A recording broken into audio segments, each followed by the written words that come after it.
Bismillahi, alhamdulillahi, wassalatu wassalamu ala rasulillahi wa ba'du. Pembacaan kitab Kifayatul Akhyar bab puasa bagian yang ke-19. Qala al-musannifu rahimahullahu ta'ala wa nafa'ana bihi wa bi'ulumihi fid daraini amin ya rabbal alamin. Far'un, cabang masalah dari pembahasan sebelumnya, yaitu salat puasa sunnah. Qala al-ashabu, para ulama asy-Syafi'iyah mengatakan yuhramu 'alal mar'ati, diharamkan atas seorang perempuan antasuma tatawuan, kalau dia berpuasa sunnah, wa zawjuha hadirun, dan suaminya ada di dekat, maksudnya suaminya itu ada, punya kebutuhan kepadanya, illa biiznihi. Jadi kata Imam Al-Hisni, ulama Asy-Syafi'iyah mengharamkan wanita berpuasa sunnah tanpa izin dari suaminya. Jadi puasa-puasa sunnah yang sebelumnya disebutkan tuh puasa Arafah, puasa Tasu'a, puasa Syawal dan seterusnya, itu kalau bagi perempuan yang udah punya suami, syarat sahnya puasanya tersebut harus dapat izin dari suaminya. Wa man syara'a fi shaumil qada'i, dan kalau ada orang yang sudah masuk puasa qada gitu, maksudnya dia sudah sedang melaksanakan puasa dan itu qada Ramadan begitu. Fa in kana 'alal fawri, kalau qadanya itu kewajibannya 'alal fawri, segera. Jadi kewajiban qada yang 'alal fawri, yang segera itu karena dulu di Ramadan dia meninggalkannya dengan sengaja tanpa alasan, maka kewajiban qadanya 'alal fawr. Habis tanggal 1 Syawal langsung tuh buru-buru dia qada gitu. Lam yajuz al-khuruju minhu, dia nggak boleh batalin seenaknya.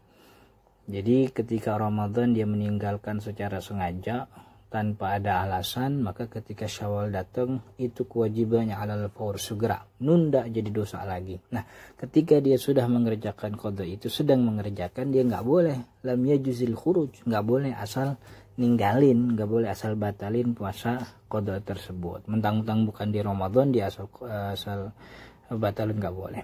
Wa in kana 'alat tarakhi, dan kalau kewajiban qadanya itu 'alat tarakhi, kewajiban yang boleh menunda, seperti orang yang meninggalkan puasa Ramadan karena sebab uzur yang dibolehkan, sakit, safar, hamil, menyusui, fasahihu, maka pendapat yang sahih, wa nassa Syafi'i fil ummi, dan Imam Asy-Syafi'i juga menulis pendapat ini di kitab Al-Um, annahu la yajuzu, bahwasanya tetap nggak boleh batalin puasa qada seenaknya, li'annahu talabbasa bi fardin wala uzra, karena orang yang sudah masuk puasa, niatnya dari malam sudah ada, kemudian pagi dia masuk puasa, talabbasa bi fardin, dia sudah menceburkan dirinya dengan kewajiban, wala uzra, dan dia nggak punya alasan nih.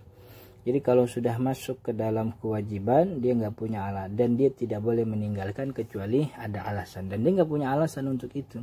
Falazima itmamuhu, maka dia harus sempurnakan puasanya, kama law syara'a fi sholati, sebagaimana kalau orang sudah masuk ke dalam sholat, sudah takbiratul ihram, fi awalil waqti, di awal waktu, la yajuzu lahu qat'uha, dia nggak boleh memotong atau membatalkan sholatnya. Nggak boleh orang takbiratul ihram, nggak boleh. Kalau ada shaf depan yang kosong, dia maju tanpa harus batalin sholat, kan begitu. Wal qada'ul ladzi, nah ini dijelaskan nih tadi yang disebutkan alal fawr dan alal tarakhi. Wal qada'ul ladzi alal fawri, dan qada yang dikatakan alal fawri, harus segera begitu. Huwa alladzi ta'adda bihi bil iftar, adalah kewajiban puasa ta'adda bihi bil iftar, yang dia secara sengaja, ketika itu bil iftar, sengaja batalin tanpa ada alasan. Fayuhram ta'khiru qada'ihi, maka diharamkan ta'khiru, mengakhirkan qada hari tersebut. Walladzi 'ala tarakhi, dan juga kewajiban qada yang disebut 'ala tarakhi, kewajiban boleh menunda, yaitu malam yata'adda fihi, orang yang batalin puasa Ramadannya lam yata'adda, tidak disengaja gitu, nggak nantangin gitu. Kal fitri bil maradi, seperti batal puasa karena sebab sakit, wasafari, dan juga karena sebab safar, perjalanan. Kalau sebab safar atau sebab sakit atau hamil dan menyusui tadi, itu boleh menunda. Artinya ketika bulan Syawal dia nggak ada kewajiban langsung qadha. Cuman syaratnya malamnya wa qada'uhu ala tarakhi, dan orang yang qada ala tarakhi yang boleh menunda malam yahdur ramadhanu akhir, yang syaratnya tuh malam yahdur ramadhanu akhir, jangan sampai datang Ramadan yang selanjutnya gitu. Wa man syara'a fi shaumi tatawwu'in. Nah, ini puasa sunnah. Siapa orang yang masuk dalam puasa sunnah, udah ngerjain nih, dari malam niat mau puasa Syawal, mau puasa Arafah, Senin, Kemis, dia sudah masuk nih, udah jam 10 pagi, udah menjalankan hari berpuasa sunnahnya, lam yalzam itmamuhu, tidak ada kewajiban bagi dia untuk meneruskan puasanya. Jadi maksudnya boleh dia batalin begitu kalau puasa sunnah.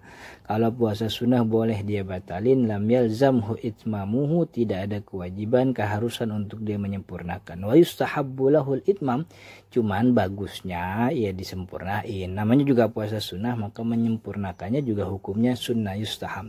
Falau kharaja minhu, kalau kemudian puasa sunnah itu dia batalin, kharaj, keluar dari puasa sunnah jam 10 kemudian dia makan begitu, fala qada, maka tidak ada qada, lakin yustahabbu, akan tetapi dianjurkan qada.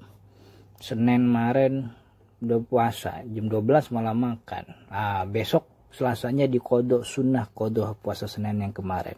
Dibilang puasa sunnah boleh dibatalin. Wa hal yukrahu ay yakhruj minhu, apakah membatalkan puasa sunnah hukumnya makruh? Tadi kan boleh nih buat batalin puasa sunnah, cuman kebolehannya itu apakah hukumnya makruh, yukrah apa enggak? Nuzir, itu ditinjau. In kharaja li uzrin lam yukrah, kalau dia batalin puasa sunnah itu karena sebab uzur, lam yukrah, ya enggak makruh. Ya seperti demen udah pengen banget puasa sunnah Senin, ternyata Senin nggak bangun sahur, maksain dia puasa Senin karena emang udah pengen puasa Senin, ternyata jam 1 lapar dia. Nah, kelaparan nih kalau dibiarin jadi kacau nih. Nah, maka dia boleh batalin, itu ada uzurnya apa? Kelaparan yang sangat tinggi. Wa illa, tapi kalau nggak ada uzur kureh, nah maka dia makruh kan tuh begitu. Lagi nongkrong sama temen lagi puasa nih, teman-teman lagi pada makan kuaci, dia kagak enak. Nah, dia kagak enak, padahal kagak ditawarin, cuman kagak enak aja sama temennya, dia ikut makan. Nah, itu nggak ada alasan tuh, dia itu dimakruhkan. Wa minal udhri, dan dari udhur yang dimana orang boleh batalin, nggak makruh membatalkan puasa sunnah, ayya'izza ala man yudifuhu imtina'uhu, ay imtina'ahu, ayya'izza imtina'ahu ala man yudifuhu. Ayya izzatu, dia tidak cukup kuat, imtina'ahu, untuk menolak, minal akri, dari tawaran makan, alaman yudifuhu, dari orang yang tuan rumah. Jadi dia bertamu kepada temennya, misalnya temennya udah nyiapin makan gitu, udah goreng ayam, goreng ikan, kan kalau nolak kan kayak enak tuh. Ayya izza imtina'ahu minal akli, dia nggak cukup kuat untuk menolak itu, kagak enak, kesian orang udah capek-capek masak begitu. Tapi kalau dia kuat untuk menolak itu, seperti yang disiapin cuman permen, cuman beko, ya cuman jajanan, tuh kan nolak juga enak gitu. Wa yukrahu shaumu yaumil jum'ati, nah kemudian juga ada puasa yang dimakruhkan. Wa yukrahu shaumu yaumil jum'ati, dimakruhkan puasa hari Jumat, wahdah, sendirian doang Jumat. Tatawu'an, puasa sunnah sendirian di hari Jumat nggak boleh. Wa kadza ifradu yaumi sabti, dan juga dimakruhkan puasa hari Sabtu sendirian. Ifrad, menyendirikan puasa hari Sabtu. Wa kadza ifradu yaumil ahadi, juga dimakruhkan menyendirikan puasa di hari Ahad. Wallahu. Teman-teman yang dirahmati Allah, bagian ke-19 dari apa yang kita baca di kitab Kifayatul Akhir bab puasa itu adalah bagian terakhir dari bab puasa itu sendiri, yaitu tentang puasa-puasa sunnah. Setelah itu ada bab tentang i'tikaf yang akan kita baca nanti di penghujung Ramadan, yang itu pun kalau memang ada kesempatan. Apa yang kita baca dari kitab Kifayatul Akhir mudah-mudahan menjadi keberkahan bagi kita, jadi manfaat dunia dan akhirat. Insya Allah setelah ini di kanal ini baru yang berkenaan dengan masalah-masalah Ramadan. Apa yang mungkin jadi kebingungan kita akan jelasin, apa yang mungkin belum dipahami kita terangin, apa yang emang mau ditanyain silahkan komentar berkaitan dengan seluruh hal yang ada kaitannya dengan Ramadan, zakat fitrah, sholat tarawih dan yang lain-lain, insya Allah di kanal ini Majelis Al-Fiqhi. Assalamualaikum warahmatullahi wabarakatuh.